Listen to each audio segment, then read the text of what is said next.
হযরত আবু যর গিফারি রাদিয়াল্লাহু তাআলা একদিন উনার একজন কালো কৃতদাস হাবশী গোলাম, কালো নিগ্রু চেহারা, সে একটা ভুল করছে।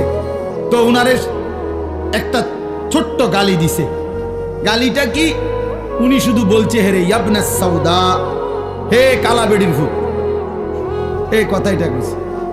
তো ওর মা, উনি যেহেতু নিগ্রু, তো ওনার মাও তো কি কালো, তো বাস্তবিকও তো কালোই, কিন্তু এরপরে উনি এটা বলছে শুধু যে হে কালো বেটির ভূত।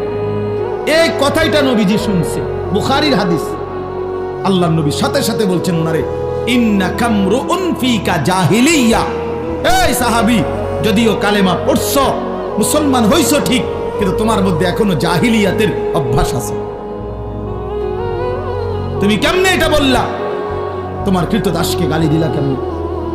হযরত সাহাবী তখন বলছে, আল্লাহর নবী সাল্লাল্লাহু আলাইহি ওয়াসাল্লামের কাছে তওবা করে মাফ চাইছে। আর এরপরে আমরা কিতাবে পড়ছি, ওই সাহাবীর ওই গোলাম মৃত্যু পর্যন্ত উনি ওই গোলামকে একরকম পোশাক, একরকম খাদ্য। কত সুন্দর একটি হাদিস! এই হাদিস থেকে আমাদের সমস্ত মুসলমানদের শিক্ষা অর্জন করা দরকার। কারণ আমরা মানুষকে কথায় কথায় গালিগালাজ করি, আমরা মানুষের সঙ্গে অসৎ ব্যবহার করি। আল্লাহ পাক আমাদের সকলকে হাদিস অনুযায়ী জীবনকে চলবার তৌফিক দান করুন।